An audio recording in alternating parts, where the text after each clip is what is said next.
Welcome everybody to this week's Middle Class Investor. This is Seth, your host. It is 2:30 on Sunday, June 12th, and we had a down week in the stock market this week, marginally down, although it seemed worse. This is a weekly chart, so it's probably why it seemed worse. If we get a close next week below this past week's low, then we should expect the market to move down into this area where I have this dashed line in this box, at least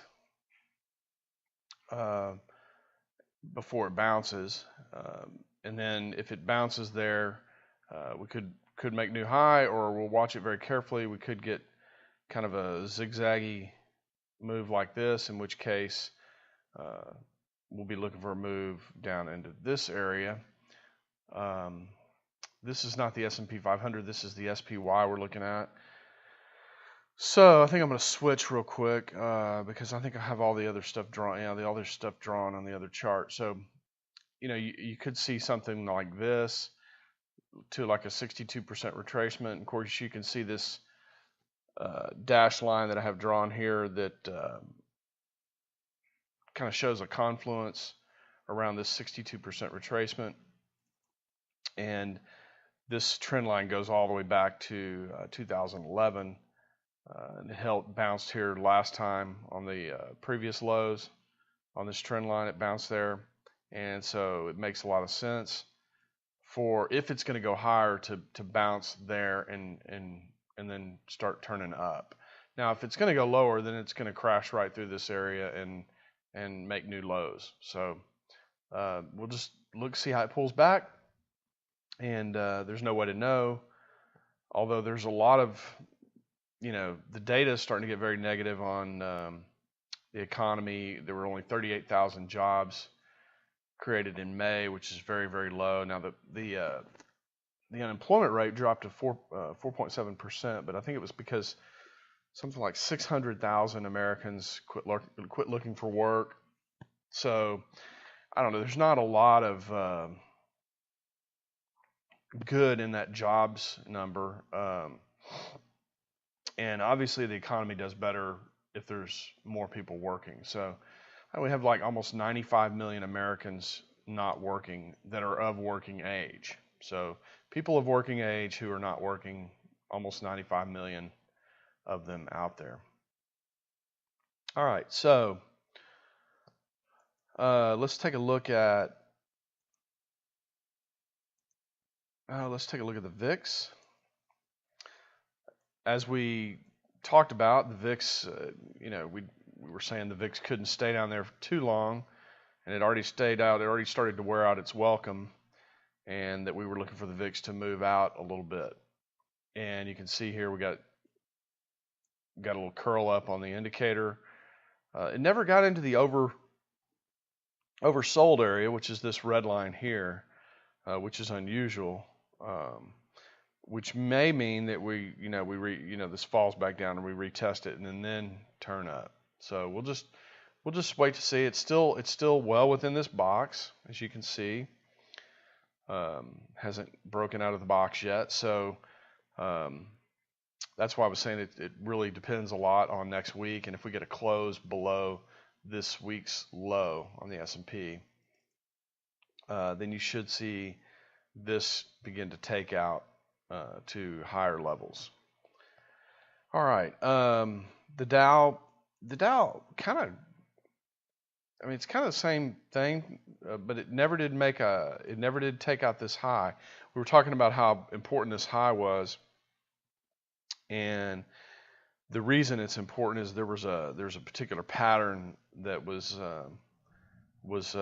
developing, and if this high were taken out, then that would void that pattern. So it could be that the Dow is leading the market. I don't know. It's usually seems like the NASDAQ does, or the NASDAQ 100. Let's look at the NASDAQ 100 real quick. It's not one I look at that often. It looks about the same as the Dow, actually. Here's that important high, and of course it didn't take out that high. So looks like there's more downside for the NASDAQ, probably into this area around 4250. Can everybody see that? You know, look at a support box below these previous lows here around 4250, and that's likely where the NASDAQ is going to pull back to.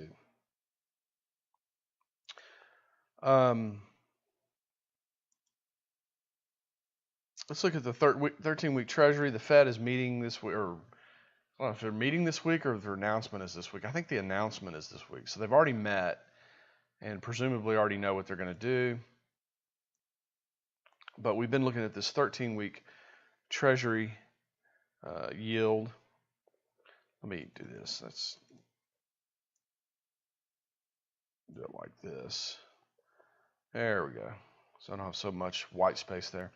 And I basically was talking about, you know, until it breaks out of this area right in here, you know, to the upside, the Fed probably wasn't going to raise rates. Now, you know,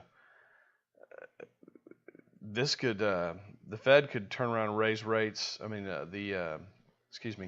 this could turn around and start moving up, you know, Monday and finish up here and kind of coincide with a rate hike on the Fed. But I don't know. To me, this maybe is not done pulling back. It's probably going to pull back to just a little bit lower low and then start moving out. So I don't know. The Fed I think is really, really worried about its credibility. They probably should have started raising rates 3 or 4 years ago. And I think they know that was a mistake. And they're really just trying to figure out how to save face at this point, I think. If you look at the 10-year Treasury, it broke out of this triangle and is still pulling back. And we were talking about, let me see if I can, it's hard to get the price action in the view here down this low because it's close to the bottom here. But you know, it looks like this is going to continue to pull back probably into this box here.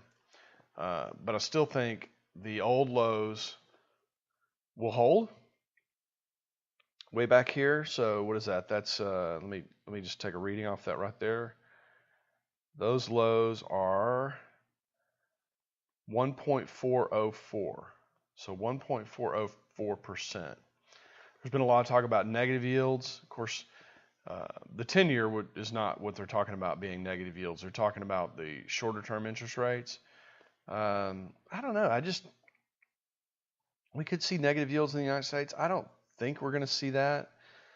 But you never know. We could. I think it's probably less than 25% probability at this point, but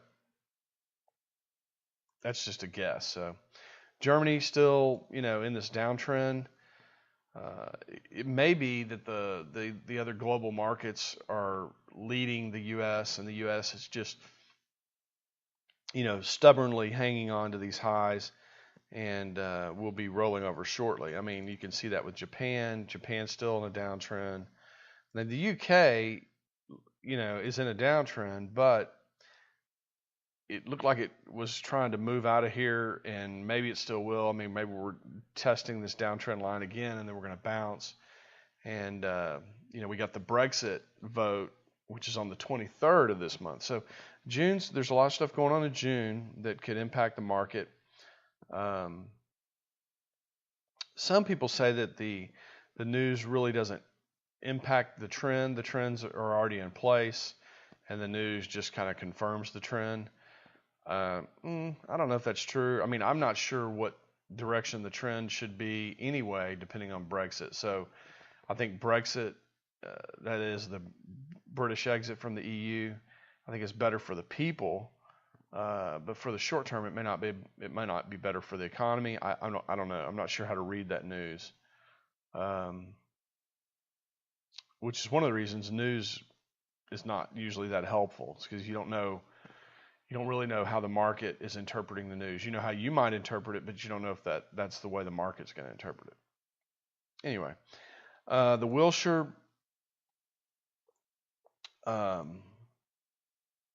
you know, it had a pretty big down week, and I would say it's not through going lower. It's probably going to go down here to the 2750 area at least, and then we'll have to see how it bounces.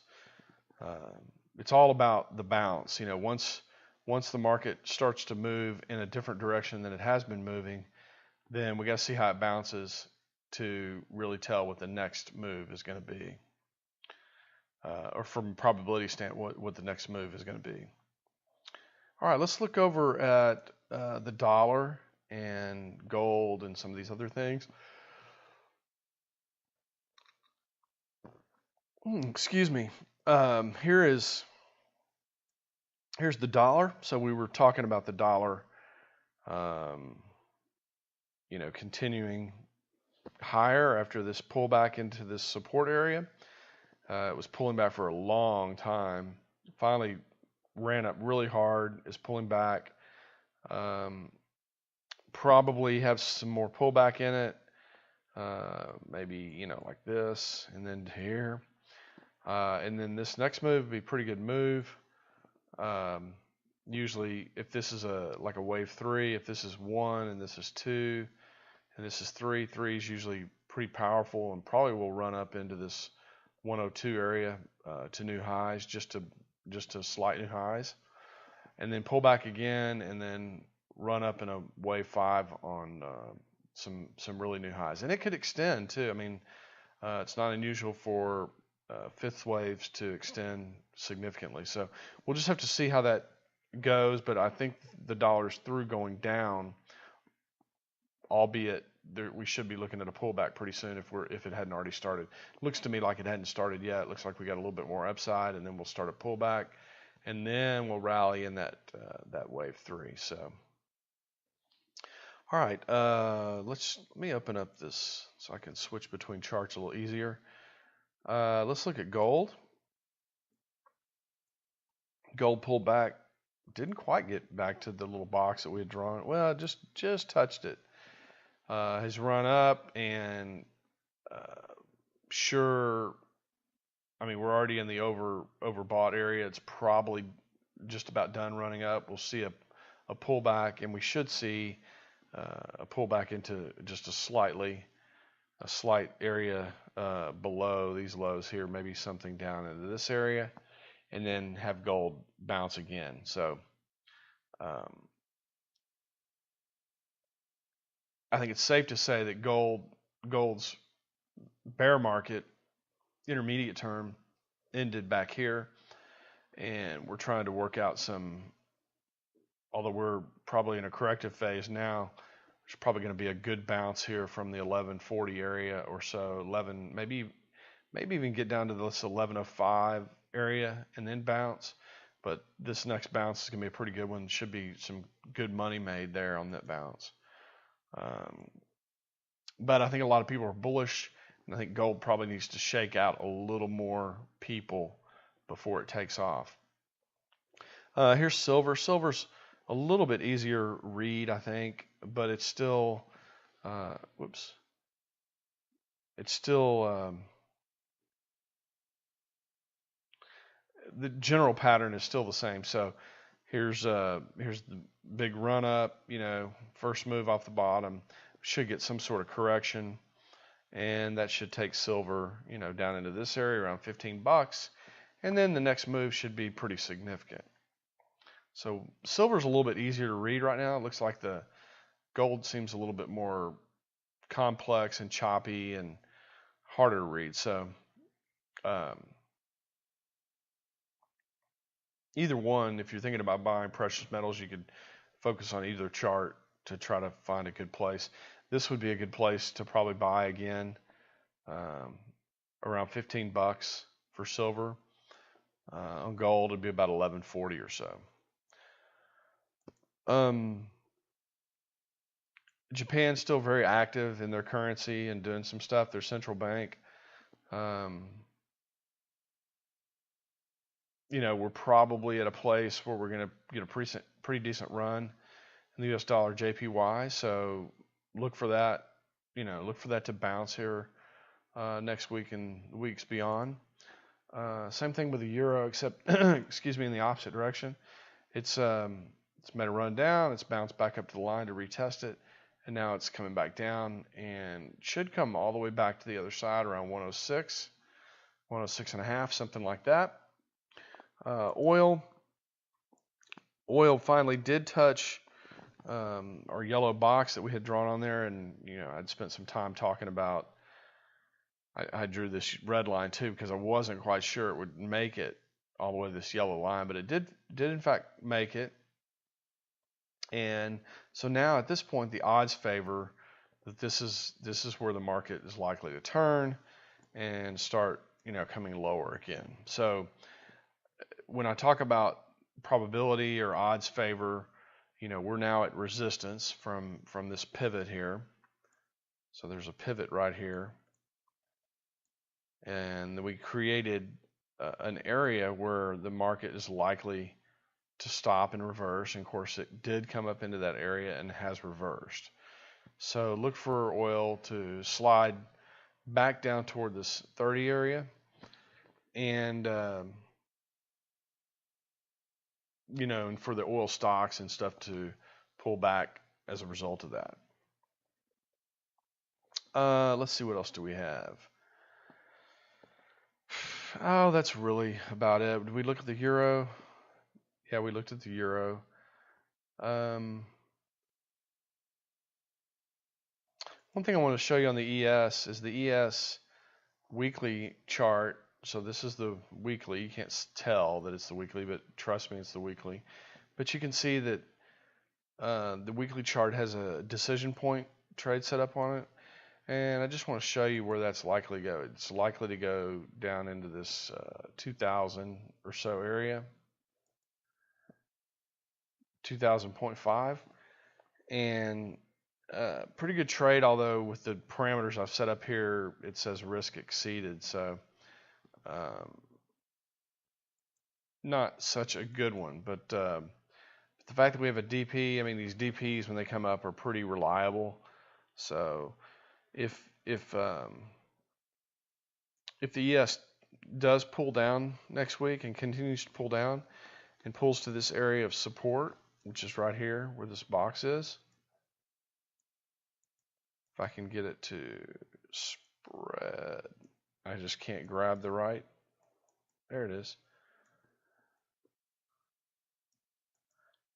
So if the market makes its way down here to this point, and when we get an ABC back up, I mean, look for, let me draw this out. Look for this to make a pretty good move. So what that would look like, for example, is, kind of a move down to here, let's say. And if we get something that looks like that, this is called a holy grail trade because it did stop at decision point resistance. It made a move down. It made almost identical move up, but not to a new high, right? And is looking to start to roll over. We'll wait for it to begin rolling over. We'll say to like that. And then as soon as it does roll over, you should look for this to be close below this lowest pivot down here. So this is what Steve Griffiths calls a holy grail trade. It's when you've had an initial move off the high or low, an ABC correction back into that move. This is usually a wave 3 and is very long and very profitable trade. So keep your eye out for those types of trades, especially now that we're probabilistically at an area. Probabilistically, we're in an area of resistance. That means there's resistance or there's pressure above the market to not let it go higher. So look for a move down into the 2000 area, 2005, 2015, somewhere around there. Okay. Let's see, is there anything else of interest in here?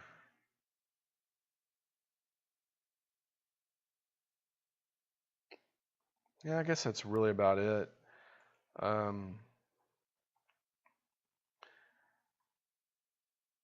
Let's go back to,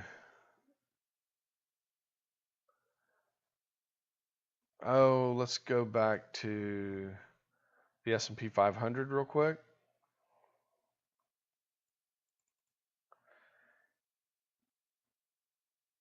I just want to recap what this next move is going to look, what it's likely to look like. If we get a close below this present week's low this coming week, look for the market to pull back something like this, and then look to enter as it starts to move out this way.